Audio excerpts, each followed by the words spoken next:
This week I'm finally getting insulation put in my ceiling, so I'm off to the Pro hardware store to buy it today. I've got 2 visitors coming to stay with me from Australia and they promised me they'd get this job done. So this is what it looks like in my ceiling at the moment. I was really surprised by these massive beams. The electrical work looks really tidy and everything looks to be in really good order. Now to choose the insulation. So the first thing I'm looking for today is some PPE. Even though that roof cavity looked like it was fairly neat and tidy, I think it's really dusty. So I'm going to look at the dust masks and get them a really good dust mask and also some outerwear that they can wear over their clothing. The builder told me that there wasn't any asbestos, but I just want to be sure because you never know. So now onto the bats, and I'm buying a product that is made of rock wool, which is like a fiberglass wool product. There were only 4 choices available at this shop, so I've gone for the one with the highest rating, and it should puff up to be between 10 and 20 centimeters thick once it's installed. As far as I can tell, this product looks something very similar to what we have in Australia, but from what I can read, it's covered in a plastic material. Amazingly, the width and length of this product seems to fit exactly between the battens up in the ceiling. 以上です。ありがとうございます。This morning I've come at 6:30 because I heard there was a 10% discount if you buy before 9:30. ないです。あ、なくなったの？ないです。早く起きたのに。はい、すいません。がなくなったんですよね。今週で。先週までやったんです。ああ、失敗した。はい。こちらの分が2394円。カードで。はい。すみません。What a bugger. 10% would have been nice considering this cost me over a couple $100. Oh well, that's how things go. I'm really keen to try out my roof rack, so I'm putting 2 in the cabin and 1 up on the roof. ありがとうございました。It's only 5 minutes to home, so I think we'll be right. I think this stuff will be fairly friendly because it's plastic on both sides. It won't be that bad. Well, it's coming. Woo! Oh, Look shit. at that. Get it up there. Wow, look at that, eh? Yes. As you can see, the bats are in a plastic casing, so that means that you don't get little bits of fiberglass or anything all over you, and they're pretty much dust free. So we had to work out which side to put them on, and conveniently it says the white side with the writing faces down into your room, and that acts as a bit of a moisture barrier. So as you know, we're in the middle of summer, so we started this job at around 8:30, 9 o'clock in the morning before it got really, really hot. And apparently they said it wasn't too bad up in the roof. But I must say, I was absolutely sweating. It was really heavy work dragging those big barrels of insulation up the stairs and then passing every single one by one up. We had to also turn the power off in the house just to be safe, so all the power was off, so we couldn't run any of the air conditioners or fans to keep us cool. I didn't scrimp on the number of bats, and there's plenty up in the ceiling.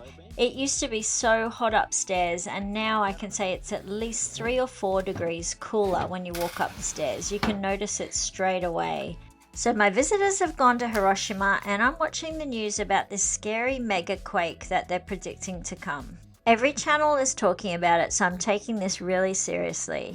自分の身を守るということは最優先ですし、本当にいつ災害が起きるかわからない状況ということですよね。そうですね。今回の地震もこの先30年 70% と言われてますが、いつ起こるのか、場所もどこで起こるのかということが分かりませんので、日頃から地震に対して備えていただくということが一番大切になります。So I live in Wakayama City, which is at the very northern point, and it's just outside this yellow danger zone that they've drawn on this map. But that doesn't mean I'm out of danger, because if there is a large earthquake, I certainly will be in the firing zone.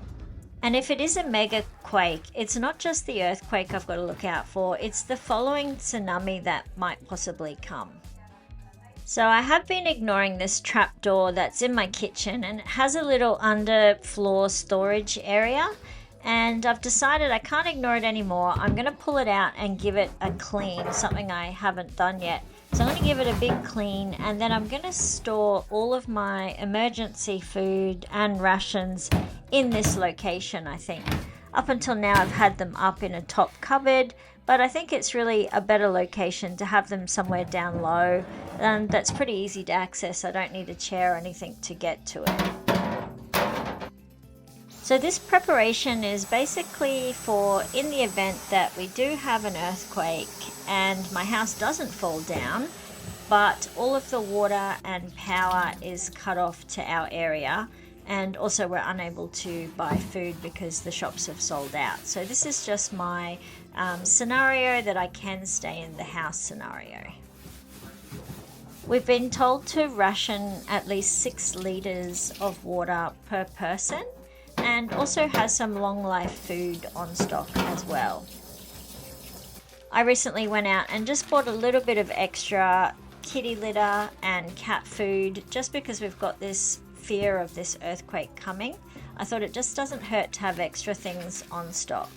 I actually did all of this disaster prep quite a few months ago, and I made a video about it, so if you want to go into detail about the different things I bought, you can go and check that video out if you like.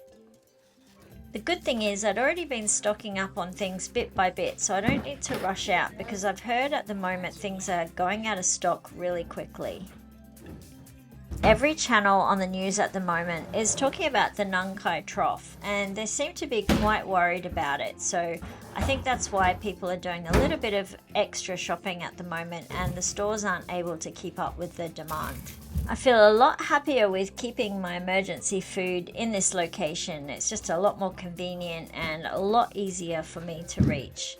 The thing with earthquakes and tsunamis is that they really aren't pinpoint accurately predictable. Unlike a typhoon or a cyclone like what we have in Australia, you have an approximate idea of when they're going to hit. But this earthquake, they're sort of saying, could be in the next 30 years, could be in the next week. We just don't know. So the only thing you can do is always be vigilant and always be prepared. One of the things I did stock up on was toilet paper. And by the way, my bidet is not fixed yet. I'm hoping that might happen next week.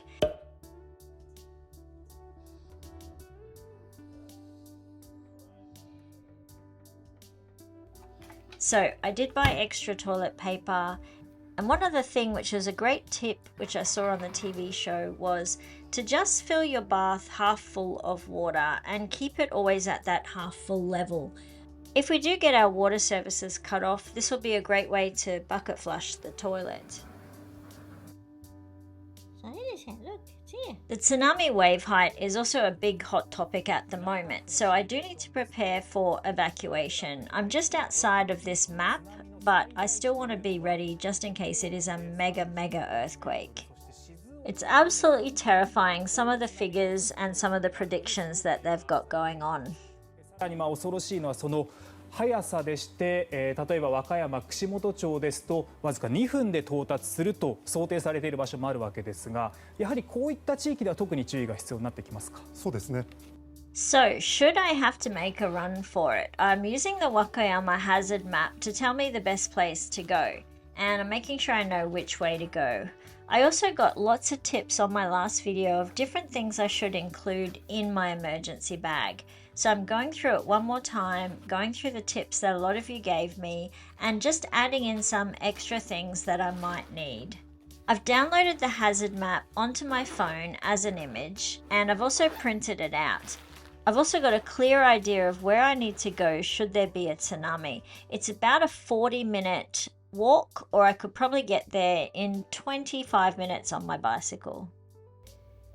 Using my phone, I've scanned all my important documents like the deed to the house, insurances, and so on, and saved that to the cloud. I also went back to my insurance agent and doubled my total insurance for earthquake insurance and house insurance. This takes me up to the maximum amount I can insure my property for.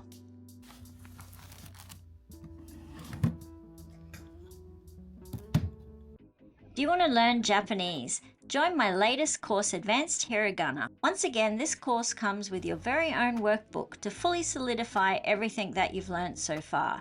It's a multimodal style course with video lesson instructions that are device responsive. The course is self-paced, clear explanations, examples, and activities and answers for you to follow along.